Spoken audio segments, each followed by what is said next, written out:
On va attaquer la dernière table ronde qui est, quand même, merci beaucoup, qui, on a pensé, était quand même très importante. L'idée, c'est de faire témoigner des personnes qui sont quand même bénéficiaires de ce dispositif et également des intervenants, un médiateur et la coordinatrice du dispositif. Donc, s'il vous plaît, soyez les bienvenus.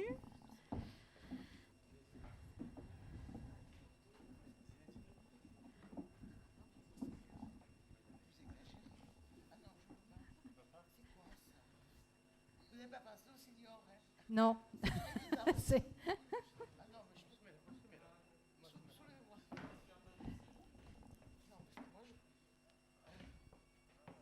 Alors là, voilà, vous avez l'exemple. Exactement. Qu'est-ce qu'il faut prendre en compte? À noter, Nourdine, pour les prochaines fois. Donc, et il nous manque Zinedine. Ah pardon, excuse-moi, je t'avais pas vu. Oui, je t'avais pas vu, excuse-moi. Donc, on reçoit donc Véronique Ingrazia ou Ingrazia, d'accord, très bien. Qui vous avez, on va dire, un statut d'aidante dans la résidence Saint-Is, c'est ça? Voilà. Ensuite, on a Gisèle Lolliot d'Armont. C'est vous, très bien. Et vous êtes présidente de l'association alors Consommation, Logement et Cadre de Vie de à Michelis. Hein? Michelis. D'accord, ok. Ensuite, on a Liliane Laura, qui est présidente de l'association des locataires, justement. Je ne suis pas présidente, mais j'en fais toutes les fonctions. Bon, écoutez, parfait. Alors, c'est encore mieux. Merci pour le bénévolat que vous fournissez, justement. C'est une très belle chose. Ensuite, on a Leslie Villa, qui est la coordinatrice du dispositif. Et enfin, Zinedine Daman, qui est un médiateur social. Donc, je vais vous demander, vous poser la question, en quoi M2S a... qu'est-ce que M2S a changé ou vous a apporté dans la vie? Voilà, donc Véronique, si vous voulez bien... Il faut mettre proche de vous.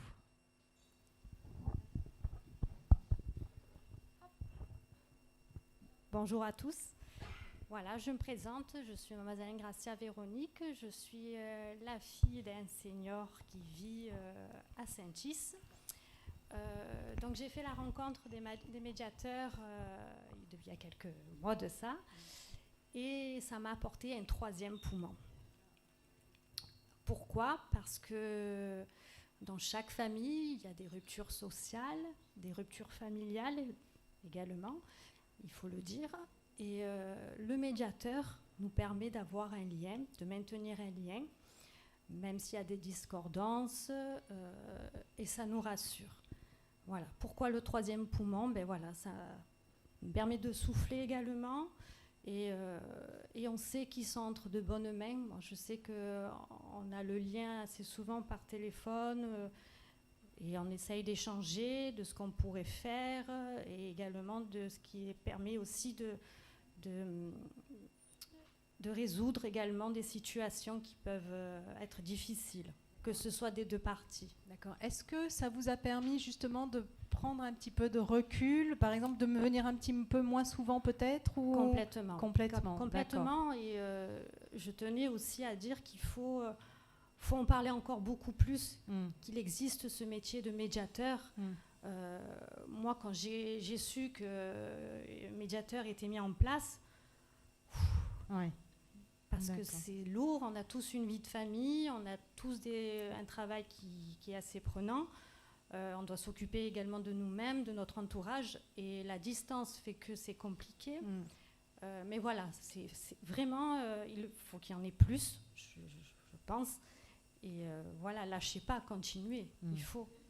D'accord, très bien. Mais c'est exactement ce que disait Caroline Brunog sur le fait qu'aujourd'hui, un actif sur 5 est aidant et demain sur 4. Et on sait qu'un aidant dans votre tranche d'âge l'est pour les enfants, mais également pour les parents. Et ça peut être très, très lourd Et c'est une chose, nous, un des messages qu'on a, nous, dans notre groupe, mais également dans celui de Malakoff Humanis, les groupes de protection sociale, c'est ne renoncez pas à vous. Voilà. Donc si effectivement les médiateurs sociaux peuvent être une solution, c'est avec plaisir que justement on est ravis de soutenir ce projet pour ça. Il est d'autant plus demandeur. Parfait. Parce que j'aurais jamais pu penser que mon papa allait pouvoir ouvrir sa porte facilement, à s'occuper de lui. Voilà. Pour moi, c'était impossible. Mais du coup, le lien s'est créé. Et c'est même plus créé avec les médiateurs qu'avec sa propre famille. Mais je suis soulagée. Ouais, parfait. Merci beaucoup, Samantha, pour ce très beau, Véronique, pardon, pour ce très beau témoignage. Du coup, Gisèle, est-ce que... Alors, comme l'a dit Madame la directrice, j'habite à la cité Michelis, où nous avons à peu près 420 locataires. 420 locataires où une grosse partie est senior. Donc elle a précisé pourcentage de plus de 60 ans, mais nous avons aussi beaucoup de personnes âgées au plus de 80 ans.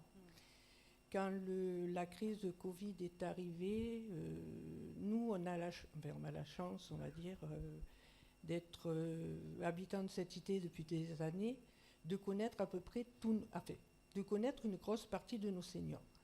Quand la période de Covid est arrivée, on s'est aperçu que malheureusement, on ne pouvait pas tous les contacter. On a une chance peut-être par rapport à Saint-Is, c'est que nous, ce sont des petits bâtiments de 3 à 4 étages. Donc, partant de cette période Covid, on pouvait voir nos seniors par la fenêtre, échanger, discuter. Mais ça n'a pas suffi. C'est là qu'on s'est aperçu qu'on en avait quand même qui étaient isolés. Et après le Covid, on s'est aperçu qu'il y en a qui n'osaient plus sortir. On s'est retrouvés dans des situations compliquées, avec des personnes qui fuyaient, qui ne sortaient pas, on ne savait pas ce qu'ils avaient dans leur frigidaire, on ne savait pas s'ils avaient des problèmes de santé, pas de santé. Quand les médiateurs sont arrivés et nous ont rencontrés, on en a discuté. Alors, ce que nous, on a fait comme notre association, on a d'abord pris le pouls de nos seniors. Nous avons rencontré nos seniors, nous en avons parlé avec eux en leur disant il y a une équipe qui arrive sur la cité de médiateurs, est-ce que vous êtes prêts à les rencontrer, est-ce que vous êtes prêts à les recevoir? On ne voulait pas... c'est compliqué, je pense, de rentrer chez un senior quand il ne connaît pas la personne. Nous, ils nous connaissaient, ils nous repéraient par rapport à nos familles respectives. Et c'est comme ça qu'on est arrivé à créer des liens. Et c'est comme ça qu'on a pu régler certains problèmes importants, parce qu'on est association de locataires, c'est vrai, mais on est basé sur le logement, sur le cadre de vie. Nous, sur Michelis, on fait de l'aide aux devoirs, donc ça n'avait rien à voir avec les seniors. Et du coup, on n'est pas formé sur certaines choses, tandis qu'eux le sont. Et moi, ce que je voulais dire aussi de particulier, c'est que j'ai passé une période difficile et j'ai été aidant pendant quelques années. Et ce que j'ai vécu, moi, je ne voulais pas que certaines personnes puissent le vivre. Parce que quand on se débat pendant des années en étant aidant, sans connaître, en tapant à des portes, eux, ils sont là. Ils peuvent, comme dit la dame, ils peuvent aider. Et je voulais essayer de faciliter la vie aussi de certaines personnes. C'est trop compliqué. Et je dois dire qu'on a créé des liens et qu'on a pu créer et on a des projets ensemble et on essaye de discuter. On se rencontre assez souvent et ça a été bénéfique, je pense, pour une grosse partie des habitants de chez nous. Et je crois que c'est important et je les remercie surtout. Merci à vous, Gisèle. Merci. Liliane, l'ex-présidente ou l'ex... Est-ce qu'on m'entend? Très bien. Bon, moi, je dois dire qu'au début, quand les médiateurs sont arrivés, nous étions très sceptiques. Comme Mme Bourdin le dit bien, on a 40% de seniors, on n'en était même pas conscient vraiment. Moi, je suis baby boomer, senior, mais ça m'est monté au cerveau que très récemment. Jusqu'à présent, je me sentais aussi active que n'importe qui. Mais je réalise quand même que l'âge est là, que je monte moins bien une marche. Bon. Donc au début, on était un peu sceptiques, parce qu'on se dit aussi, ça nous renvoyait quelque chose qui nous faisait dire, mais nos seniors, nous, on s'en occupe. on a beaucoup de familles qui sont très présentes. Donc on se sentait remis en question dans notre relation sociale à nos seniors. Et puis finalement, on se rend compte, surtout avec le Covid, que c'est utile d'avoir... et en plus, on a développé des relations très amicales avec les médiateurs, avec Leslie qui m'a incité à venir. Je n'avais pas le temps. Et puis finalement, hier, ça s'est décidé, donc j'ai rien préparé. Je vous dis tout cash. C'est M. Ben Moussa qui m'a, je dirais, presque harcelé pour venir. Il est très fort. Pour venir aujourd'hui. Donc aujourd'hui, je dis merci quand j'entends tout ce que j'entends. Surtout que moi, je rappelle notre préoccupation particulière à Eugène-Potier. Il y a la rénovation urbaine. On nous annonce, on a entendu, nous, c'est peut-être pas ce qui est décidé, mais on a entendu destruction. On a entendu que les locataires, c'était le dernier, c'est ce qu'on a entendu. C'était pas les premiers concernés, alors qu'on est 85% de locataires dans le quartier. Mais les millions, ils vont aux propriétaires urbains, privés, aux propriétaires sociaux. Personne ne parle tellement des locataires qui sont 85%. Donc on s'est inquiété. Bon, heureusement, nous avons Madame Bourdin comme présidente et on l'a déjà rencontrée, on connaît son humanité, ça nous rassure un peu, mais enfin quand même, pour l'instant, on reste vigilant. Très bien. Mais merci de m'avoir invité. Finalement. Non, mais merci à M. Ben Moussa d'avoir insisté. Merci beaucoup pour ce témoignage. Leslie, toi, en quoi ce projet, parce que tu étais déjà dans la médiation sociale, donc en quoi ce projet a changé peut-être tes pratiques et toi même personnellement, peut-être ta vision de la personne âgée ou voilà, ton approche? Oui, alors effectivement, j'étais médiatrice sociale urbaine dans les quartiers d'Aix-en-Provence. Approche un petit peu. Pardon, voilà. On m'entend mieux? Oui. J'étais médiatrice sociale urbaine dans les quartiers d'Aix-en-Provence pendant 2 ans au sein de l'association Dune avant d'être coordinatrice sur le dispositif M2S. Donc ça a été à la fois et un changement de poste et un changement de dispositif. Je suis issue d'une formation scolaire en recherche universitaire et ce qui m'a plu dans ce dispositif de prime abord, c'est l'innovation dont il a largement été question dans les tables rondes précédentes. Donc vraiment de mêler les missions et les outils du médiateur social, les 8 registres d'intervention, le cadre de déontologie, avec l'expertise gérontologique que l'on acquiert au fur et à mesure grâce à nos partenaires experts. C'est un public spécifique, les seniors et leurs aidants, que l'on apprend à connaître, parce qu'en médiation sociale urbaine, ils font partie du paysage, mais c'est vrai qu'ils sont parfois plus discrets que d'autres. On tente, avec cette méthodologie en marchant, de nombreuses pratiques. Là, nous commençons à tester une évaluation, la grille ESOGER 1, qui a été transmise du coup par le gérontopole, où on fait une évaluation à domicile par questionnaire. Il en est extrait un niveau d'alerte, et si le niveau d'alerte est élevé, c'est un système de drapeau comme les feux rouges, si le niveau d'alerte est élevé, on envoie la fiche au pôle info senior du coup à Samantha, qui s'est exprimé tout à l'heure aussi, et eux prennent le relais pour traiter les problématiques avec ces personnes vers qui parfois personne n'allait, qui n'ont pas forcément d'autres interlocuteurs que les médiateurs. Cette méthodologie, elle est intéressante aussi parce que dans cette situation, par exemple, de canicule, nous l'avons vécu l'année dernière, les médiateurs ont fait beaucoup de prévention et de promotion des bonnes pratiques en cas de forte chaleur. On a identifié des horaires propices à certains types d'activités, des horaires à risque pour les sorties, des comportements à risque, et on va reconfirmer ces constats parce qu'on ne part pas sur... on va éviter de tomber dans cet affreux-là aussi, mais on les anticipe. Très bien. Et pour toi, sur un plan personnel, justement, de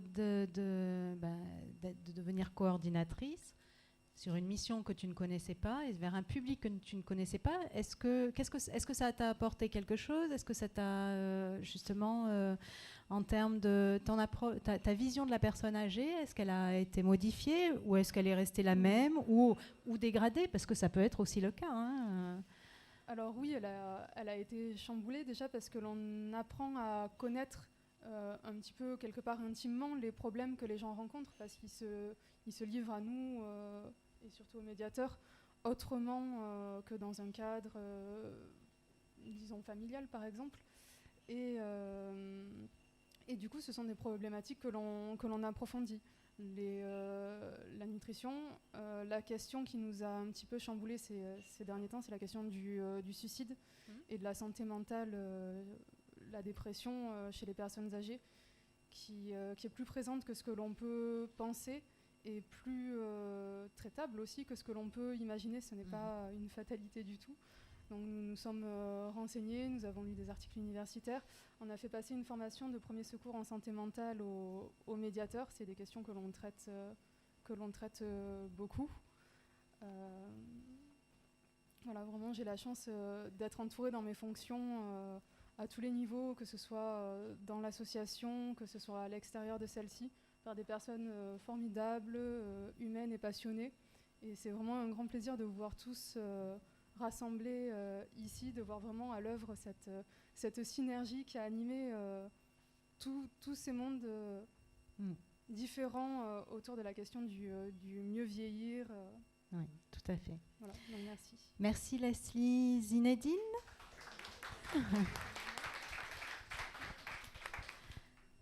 Oui, bonjour.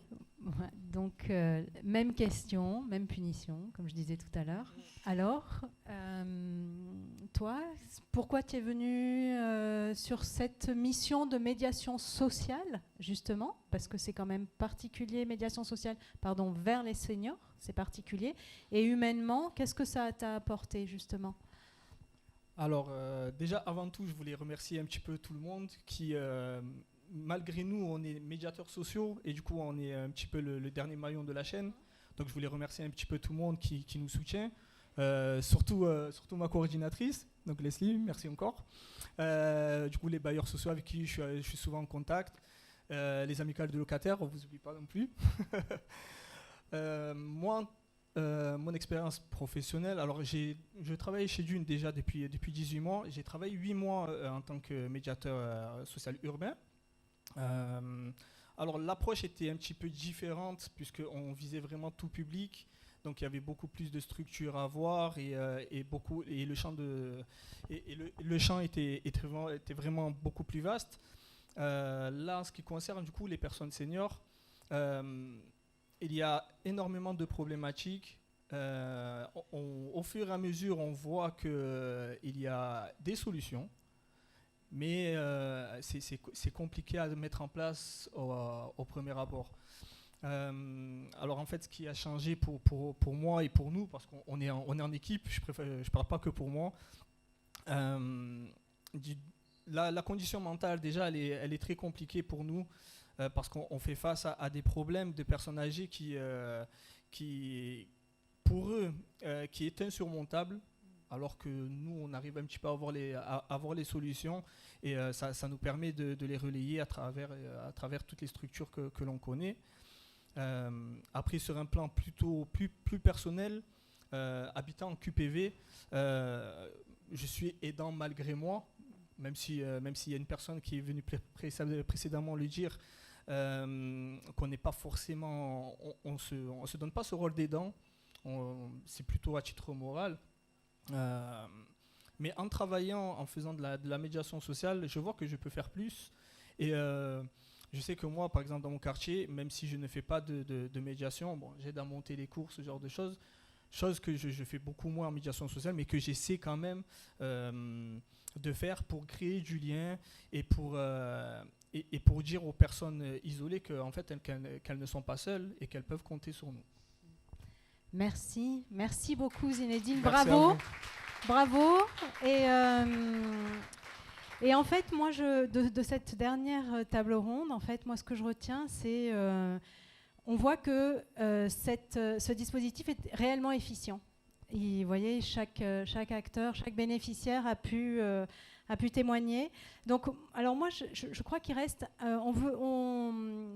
pour conclure, en fait, finir cet après-midi, il y a un petit film qu'on doit vous passer, et après, il y a Nourdine qui prendra 5 minutes et pas plus, pour donner les perspectives un petit peu de l'association. Mais alors, si vous êtes comme moi je sais qu'au bout d'un moment, j'en peux plus d'être assise. Donc moi, je vous propose de vous lever, mais 2 secondes, pas plus, juste vous levez, vous faites comme ça, et vous applaudissez les personnes. Et surtout, j'aimerais aussi que vous applaudissiez, s'il vous plaît, les différents intervenants, que ce soit Youssef, que ce soit Nathalie. Venez ici, s'il vous plaît. Voilà, ce sont aussi les travailleurs de l'ombre et également les médiateurs. Alors, ils ne sont pas présents, ils ne sont pas... Oui. Alors, voilà. Kouka qui vient aussi. Voilà, les médiateurs. Donc, on a Zinedine Kouka, Sherifa qui est là également. Et enfin, bon, nous n'avons pas Sabri, mais bravo à vous tous. Et voilà, n'hésitez pas à vous dégourdir les jambes. Et on va reprendre comme ça pour vous libérer bientôt dans peu de temps. Merci en tout cas pour votre attention et c'est reparti. Merci pour vos témoignages. Merci beaucoup. Merci Astrid.